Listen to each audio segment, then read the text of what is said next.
At ngayon mga gilo naming tagapakinig, narito ang pangalawang kabanata ng ating kwento na pinamagatang Attorney Tomas sa pakikipagsapalaran ni Kapitan Karyong! Parin boy, ang dilim-dilim dito sa kinaroroonan natin. Baka may multo sa bahay na ito. Matagal ng panahon na walang nakatira pala dito. Kanino ba bahay ito, pare? Bahay daw ito ni Attorney Tomas. Ha? Isang Kastila na napangasawa ng isang inchik na si Doña Alicia Go na nanirahan sa farm. Pero matagal na silang patay, kaya wala nang tumira sa bahay na ito. Ibig mong sabihin, pare, patay na rin ang sinasabi mong Attorney Tomas? Ha? Oo naman. Mahigit 1 taon nang nakararaan. Ganun ba? Naku, pare, wagin tayo pinapunta dito ni Vice Mayor Temporosyo. Anong gagawin natin dito, pare? Dito raw tayo magmamanman kay Kapitan Karyong. Lahat ng gagawin niya, i-report natin kay Kagawad Asyong. Anong ginagawa ninyo dito sa bahay ko, ha? Pare Punjing, si Marta! Marta! Pare ka rito, Punjing! Huwag mo akong iwan! Huwag kang lalapit sa akin! Huwag kang matakot sa akin! Ha? Hindi ako multo! Buhay ako! Buhay na buhay! Ha? Sino ka? Ikaw nga ba si Attorney Tomas Carapas? Ako nga! Pero hindi ako multo! Ha? Buhay ako! Kaya huwag kang matakot sa akin! Buhay ako! At hindi ako patay!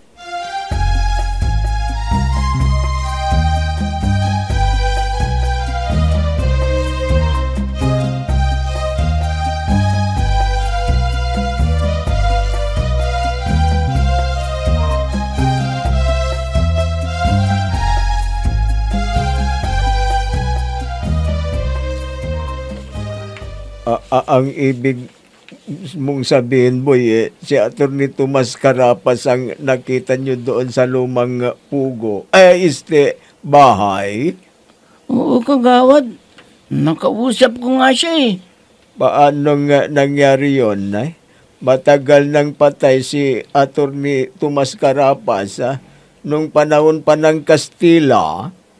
Ayon sa kanya, hindi raw totoong namatay siya. Fake news daw yun. Pinagkalat ng mga kalaban niyang pinuno ng sindikato doon sa bansang Espanya. Totoo kaya ang sinabi niya sa'yo, Boy Kusay? Sibuyas pala? Oo, Kagawad. Yan ang sinabi niya sa akin eh. Gusto ko rin siya nga makausap. Kaya, makitignan niyo kung nandoon pa siya sa bahay na yon. Oo, Kagawad. Nandun lang yun. Hindi na maalis doon. At nag-iisa lang siya. Wala siyang kasama. Wala yung asawa niya doon na si Alicia Goping na isang inchik. Ganun ba? Magandang pagkakataon nito, ha? Ha? Anong binabalak mong gawin, Kagawad? Pumunta kayo ni Bunjing sa bahay ni Kagawad Asyong. Sabihin ninyo at gusto ko siyang makausap, ha? Sabihin niyong may malaga kung sasabihin sa kanya. Sige na, boy. Kumilos na kayo ni Bunjing. Sige, Kagawad. Aalis na kami. Bunjing, halika na. Puntahan natin si Kagawad Asyong. Bilisan mo. Sige, tayo na. Kanina pa ako. Ayun na sila, boy at Bunjing. Kailangan magkausap namin kaagad ni Bari Asyong si Attorney Tomas Carapas para kami ang suportahan niya at hindi si Karyong.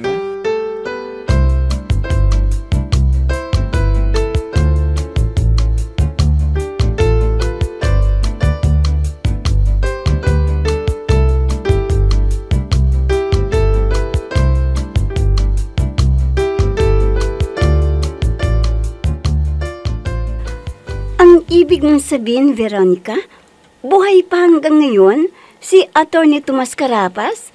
Pero ayon sa lolo ko, matagal nang namatay. Mahigit 15 taon na ang nakalipas. Matagal na raw siyang patay eh. Kaya ibig sabihin, may hiwagang bumabalot sa kanya, ganun ba? Wala, Pining. Ayon kay Dr. Johnny Noe, yung isang historya ng bayan, yung Atty. Carapas na yun, nakita raw nila Ambring at Benito na nandoon sa lumang pugo. Ay, lumang bahay pala. Ay, apo na. Ang buong pangalan niya ay si Atty. Tomas Carapas the third. Ha? Ganun ba? Naku, palagay ko mayaman sila. Oo, talagang mayaman daw sila. Ang asawa niya incheck na si Doña Alicia Pingo. Wala na kayang Atty. Tomas Carapas the fourth? Ha? Bakit mo naman natanong yan, Pining? Magkikipagrelasyon ako sa kanya para maampunan din ako ng kahit konting kayamanan nila. Ha? Luka-luka ka talaga. Ha? Veron? Tingnan mo. Sila, Boy at Bunjing pala ang nandyan sa likod. At narinig yung sinabi ko. Pining, ang hipag mo. Si Tintin. Kasama nila. Ano? Nako, patay ako. Baka magsumbong siya sa kuya niya.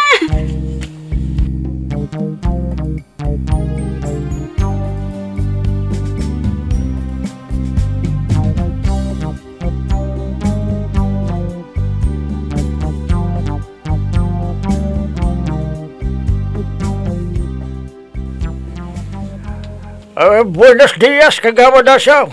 Kagawad daw.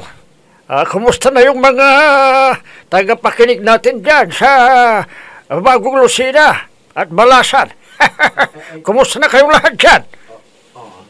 Ay, buenas dinas din sa'yo, Atty. Tomas Carapas. Tomato Juego, abogado, Tomas. Muchas gracias, Kagawad Asyong. Mabuti naman at nagpunta ka rito, Abogado Tomas. Balak sana naming puntahan ka sa bahay mo. Kumusta na, Abogado Tomas? Ayos lang ako, Kagawad Asyong. Siya nga pala. Nagpunta ko rito dahil gusto kong makatulong sa'yo. Dahil nabanggit ni Kagawad Dadong na isa ka raw sa mga mababait na tao. Nakahanda akong tumulong sa'yo. Ako na totoo yun na pare. Sinabi ko kay Abogado Tomas na napakabait mo nga tao. Maraming salamat sa'yo, Abogado Tomas, kung ako yung napili mong tulungan. Kailangang manalo kayong lahat sa lineup ninyo. Kumusta na kayong lahat? Mabuti ba? Sana nga po, Abogado. Kaya parang nakikita ko ng tagumpay ng aming grupo. Dahil tutulungan mo kami. Muchos gracias, Abogado Tomas. Napakaswerte mo, Kagawad Asyong, dahil may kaibigan kang katulad ni Kagawad Adong. Siya ang nabanggit sa akin nakabanggit sa akin kung gaano ka kabait na tao. Opo, Abogado. Kailangang mabait ako. Ang dami ko kasing ang dami ko nang natulungan. Wala akong pinipili. Mahirap man o mayaman, attorney. Parehas lang ang trato ko sa kanila. Kaya sa darating na halalan, huwag sana nilang kalimutan ang pangalan ko. Asyong para kapitan. Kailangan na makaikot na kami na mga panya, attorney. Nako, Kagawad, huwag na kayong magpagod. At saka masyadong maaga pa. Hayaan mo na lang ang mga kalaban ninyo na magpagod, na mag-ikot-ikot. Kuan. Kabayaan nyo silang mag-ikot-ikot yan. Kung pababayaan namin sila, baka siraan kami, abogado. Delikado. Huwag kayong mag-alala. Ako nang bahala. At ito ang masasabi ko.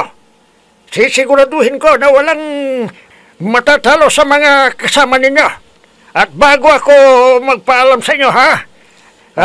Gusto ko munang pumunta kayo doon sa bayan ng Balutak Nuevo.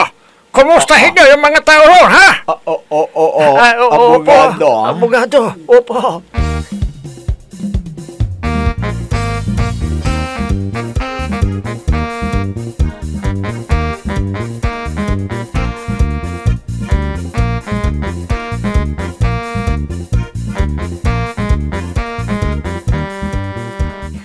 Veronica!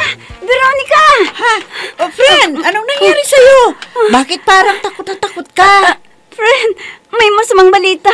Napakasamang balita. Ha? Anong balita naman yan? Nagkagulo na ba sa bansa? Sinalakay na ba tayo ng China? Naku, friend, hindi yan. Juan, si Atty. Tomas Carapas, nakita ko nakasama ni Kagawad Asyong. At sabi ng mga marites, sa harap ng tindahan nila Darwina, sinabi raw sa kanila ni na Bonjing at Boy na tutulungan daw niya ang partido nila dating Vice Mayor Temprusio.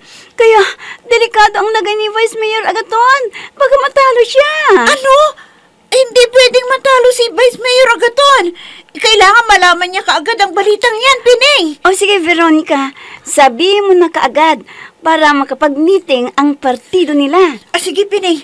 Aalis na ako, Pupunta ako kay Vice Mayor Agaton at sasabihin ko ang balitang yan.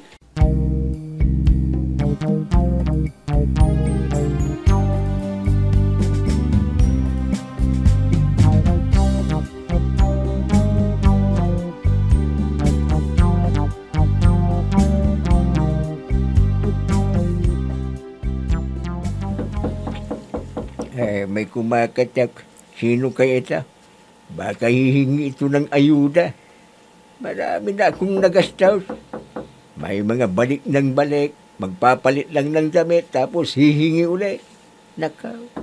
Talagang masagwa na ang politika dito sa amin. Sandali lang, nandyan na! Kap, mabuti at nadatnan pa kita dito sa bahay ninyo. Veronica, miss na miss kita. Alam kong miss na miss mo rin ako. Halika, pumasok ka. Doon muna tayo sa kwarto ka. Magpapasabog na naman ako ng init ng katawan. Ha? Wag, Kap! May sasabihin lang ako sa'yo.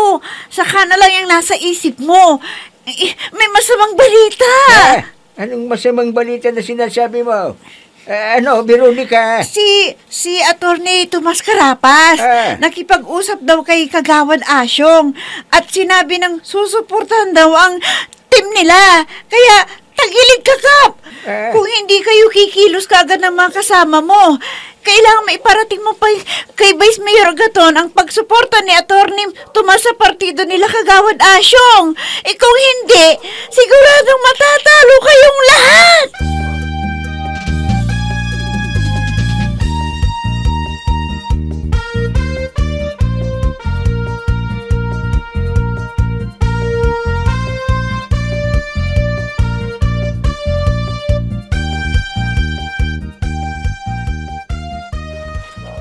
Buenos dias, Kagawad Asyong. Buenos dias, Abogado Tomas. Ako po si Boy. Hindi ako si Kagawad Asyong. Maupo po kayo. Muchas gracias, amigo. Ang aga mo, senyor. Parang may importante kaya tang sadya kay Kagawad Asyong. Talagang meron. Alam mo, marami na akong natulungan kandidato. At wala pa akong tinulungan na talo. Kaya gusto ko siyang makausap dahil may kondisyon. Kung papayag siya. Ha? Oo. Sandali lang at tatawagan ko na siya para makapag-usap na kayo.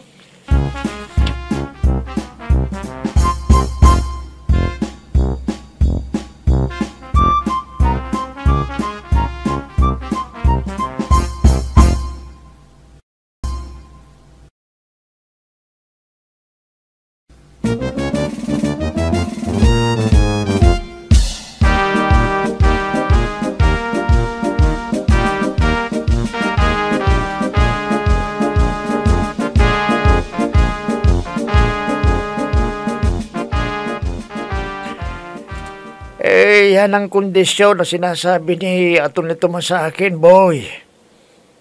Ganun pala, kagawad. Medyo mabigat din pala ang kondisyon niya. Oo. Kaya kailangan mapag-usapan namin ito ni dating Vice Mayor Temprosio. Kung sakaling pumayag si dating Vice Mayor Temprosio, hindi na kaya nila kayo madadaya ng team ni Kapitan Karyong? Ayon sa sinabi ni Atty. Tomas, abay siguro na raw panalo ko. Kahit anong gawin ng mga kalaban mabibigo lang sila. Ganun ba, kagawad? Sige, kausapin mo na kaagad si dating Vice Mayor Temprosio para madesisyonan na niya kaagad at hindi kayo tatalunin nila Kapitan Karyong. Oo, boy. Talagang kakausapin ko na siya sa lalong madaling panahon. Baka gusto mo kaming isama ni Bonjing para may bodyguard ka. Wag na. Si Pari Adong na lang ang isasama ko para marinig niya kung ano ang sasabihin sa amin ni dating Vice Mayor Temprosio. Buti pa, imbitan nyo lahat ng mga katim ninyo para alam na rin nila ang gagawin nila.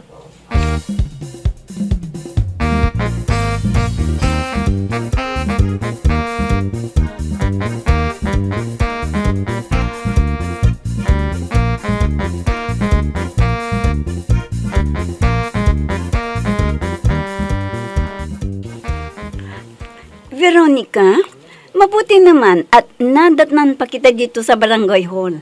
May sasabihin ako sa'yo. Ha? Ano yun, Pining? Nakita ko, maraming sasakyan sa tapat ng bahay ni Kagawad Asyong. Nakita ko si Boy na nagtatraffic doon para sa mga dumarating pang sasakyan. Tinanong ko siya kung anong meron sa bahay ni Kagawad Asyong. Oh, anong sagot ni Boy? Sabi niya, may meeting daw ang team nila Kagawad Asyong at si Atty. Tomas daw ang speaker nila. Ano? Bakit siyang speaker? Ano bang katungkulan niya sa team nila? Kasama ba siya? Hindi ko alam, Veron. Basta yun lang ang sinabi ni Boy sa akin. Hindi na ako nagtanong pa. Baka isipin nilang spy o marites ako. Pining, kailangan malaman yan ni Kapitan para makapaghanda sila kaagad kung ano man ang ibig sabihin ng meeting na yon. Oo, friend. Sige, sabihin mo na kaagad sa kanila para makagalaw na sila at alamin nila kung ano ang pinag-uusapan nila doon. Salamat sa info, ha. O sige, pupuntahan ko na si Kap sa bahay nila para iparating ang balitang yan.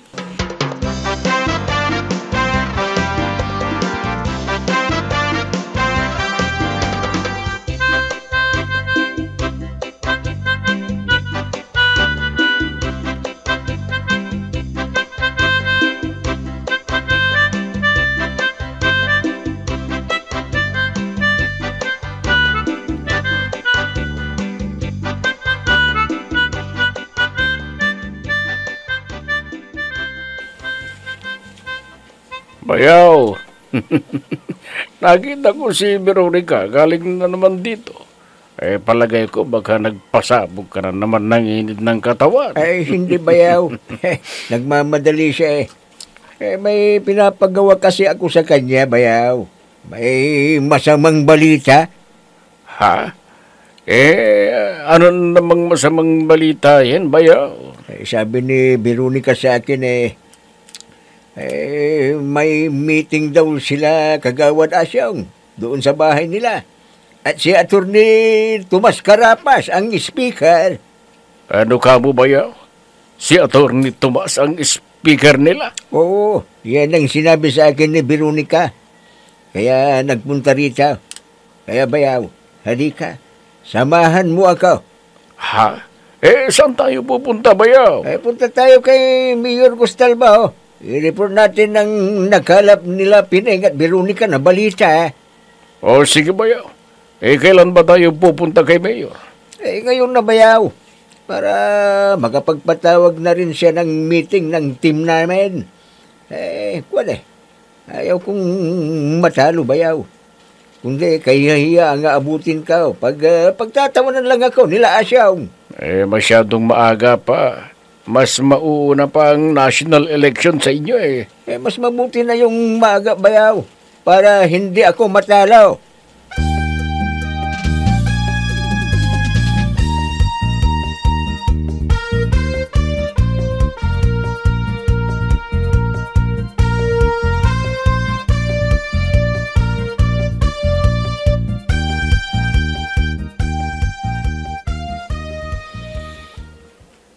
Ano kayang sasabihin niya ito nito sa atin ngayon ba? Ba tayo pinatawag?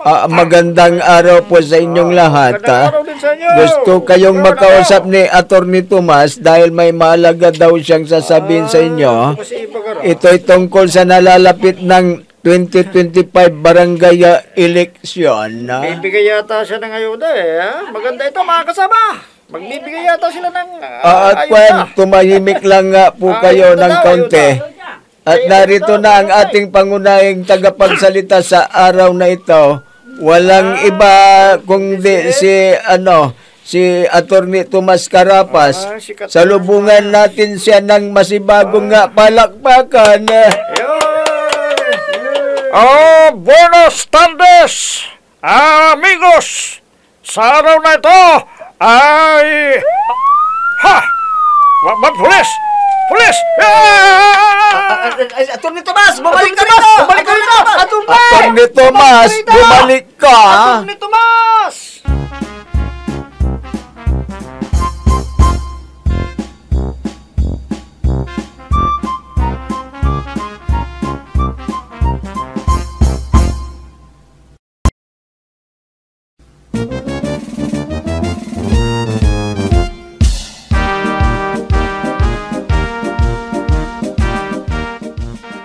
Bakit kaya tumakbo si Atty. Tomas? Mga kilo naming tagapakinig, abangan ang susunod na kabanata ng ating kwento na pinamagatang Atty. Tomas sa pakikipagsapalaran ni Kapitan Karyong!